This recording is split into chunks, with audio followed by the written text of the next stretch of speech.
Now that the building blocks of our story are assembled in the timeline, we can start making adjustments to the edit point to improve the flow and timing of the story, what editors often refer to as pacing. Press Shift-Command-2 to open up the timeline index pane. Select the First Texas 2 shot and zoom in. Close the index and play this clip by pressing the / key. We win 90% of the battles. We just lose the war. We're going to trim the tail of this shot. There are a number of methods Final Cut Pro gives you for trimming your clips. The first method, involving the selection tool, we already looked at briefly in the previous lesson. With your selection tool active, move your cursor over the edit point between the First Texas 2 shot and Confederate firing line 2. Depending on which side of the edit your cursor is over, the tiny film strip will indicate which side of the edit you are about to effect.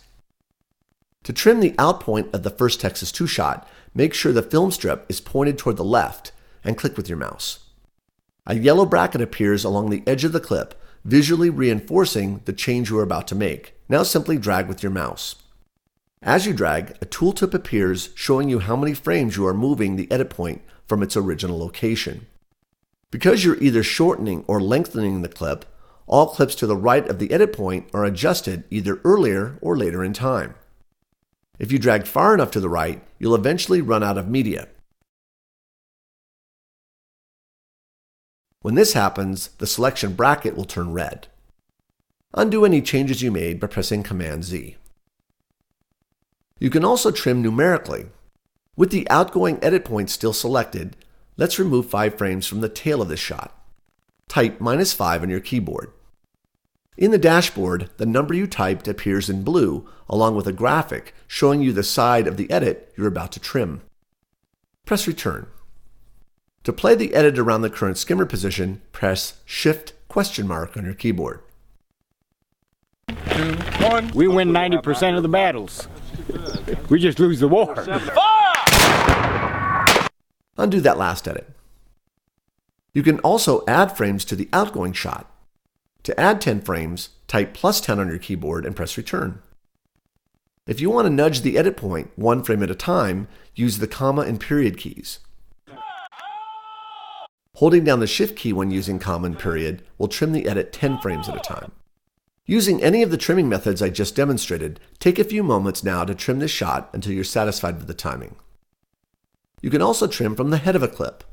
Click the endpoint of the Confederate firing line 2 clip.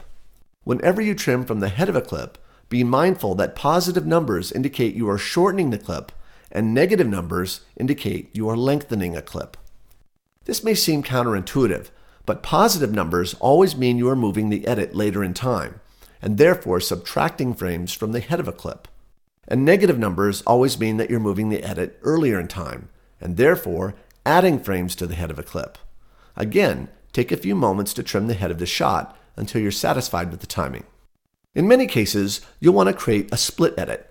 A split edit, by definition, is any edit where the endpoint of the audio precedes the endpoint of the video, or vice versa.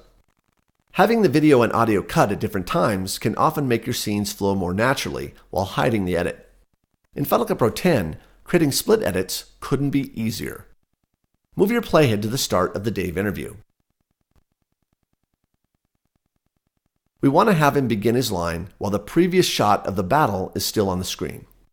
In order to accomplish this, we need to have independent control of the audio and video portion of the clip.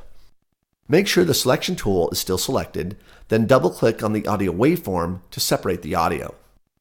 You can also press Ctrl-S to hide and reveal the separate audio. Move your mouse over the edit point of the video portion of the clip, and you'll see the now familiar trim icon with the film strip. Now move your mouse over the audio portion of the clip, and the film strip disappears.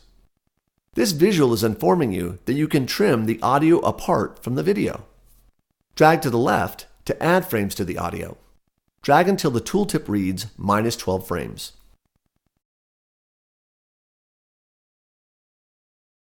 Play the edit back. We've done events like this in front. Now we hear Dave say, while the video from the battle scene is still on the screen. The edit doesn't work because we extended the audio past the frames we deliberately cut out when making our initial clip selection in the event library. Let's undo that last edit. Now place your mouse over the edit point of the video. Make sure the tiny film strip is pointing toward the Dave interview clip and the yellow trim bracket appears along the left edge of the clip. Now drag to the right until the tooltip reads 20 frames. Because the audio and video are separated, Dave's audio automatically shifts to the left below the audio of the Confederate Firing Line 2 clip to create the split edit. Now press Shift ? To play around the current skimmer position. We just lose the war. We've done events like this in front of thousands of... By the way, if you want to change the pre-roll duration, choose Preferences from the Final Cut Pro menu or press Command-. Click the playback icon.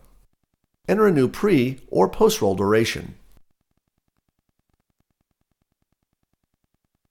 You can also perform the split edit using your keyboard. Undo that last edit. Make sure the edit point is still selected, then type +20 on your keypad and press return. As you just experienced, creating split edits is crazy simple in Final Cut Pro X. Press Ctrl S to hide the audio. In a previous lesson, I discussed the value of connecting clips to the primary storyline. One benefit is that you can easily move a connected clip earlier or later in time without affecting the underlying or overlying clip it's connected to. As your project grows more complex, it's easy to imagine your timeline becoming cluttered with a lot of clip connections. This is why in some cases you may wish to flatten your connected clips to the primary storyline in order to clean it up.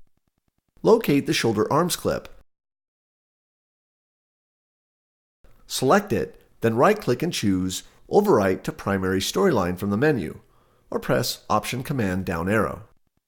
The clip merges into the primary storyline, and the audio for the clip on either side of it are automatically moved to a lower position to accommodate it.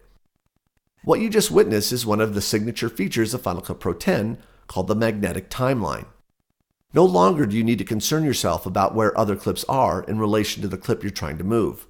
You just move it, and Final Cut Pro will make sure the other clips get out of the way. Remember my highway of the future analogy? There are no lanes and no other cars to worry about colliding with. You simply drive. What you just accomplished in one click would have taken numerous clicks in a traditional track-based timeline. Let's clean up the look of our storyline. From the View menu, choose Collapse All Clips.